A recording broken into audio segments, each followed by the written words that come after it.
In a world of social media, man, especially as men, we're pulled in so many different directions. Will you explain some of that to our audience, how you kind of filter and funnel through that to become the best man and husband that you can possibly be? Yeah. So, man, such a good question. I started to shift, and really two main principles for me, Bryce, were first, I redefined my own scoreboard, right? Like I was an athlete for a long time. Now I'm just short and fat, but, so I'm not as good of an athlete as I was. But I was an athlete for a long time. And how do you know who's winning the game? You look at the scoreboard.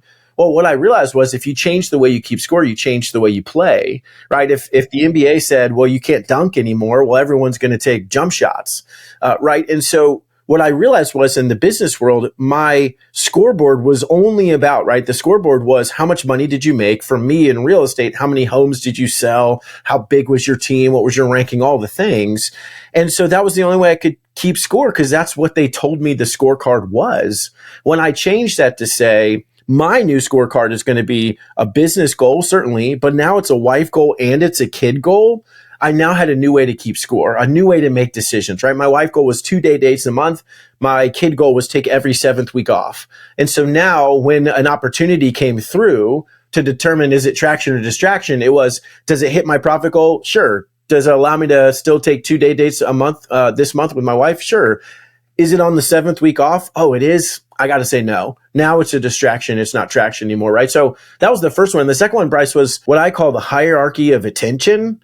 You know, a lot of us have, if you're a business owner, you have, here's my organizational chart. Here's what this is going to look like. But the reality is we haven't built out in our own lives. Most of us, I hadn't built out in our own lives who deserves the best of our attention and how do we keep track of that? You and I were talking about that pre-show a little bit, right?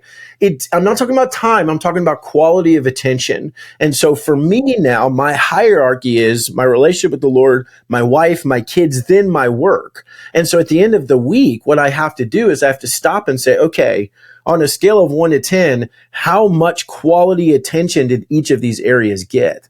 No, my kids aren't going to get as much time with daddy as my work does, right? That's not really possible to do that. But I look and say, did I spend the quality time I wanted to with them? Did they get the best of my attention? Or did they just get when daddy was tired at the end of the day? I didn't preserve any energy for them. I didn't do any activities in my work day that fired me up so I could show up well to them. I just kind of showed up and I played with them a little bit and then I fell asleep on my wife later. Or did I intentionally say, man, Garrett, you were a 5 this week with your wife. How do you be a 6 or 7 this coming week? What's one thing you can do? And so even just making sure that as a business owner, I don't buy into the lie that I can be all things to all people all the time, because it's just not true. I need to show up really, really well for my wife. I need to show up really, really well for my kids.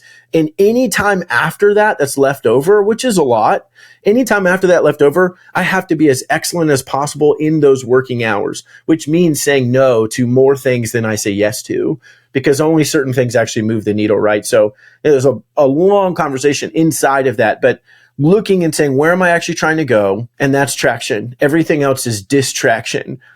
90% of what is offered to you is going to be distraction.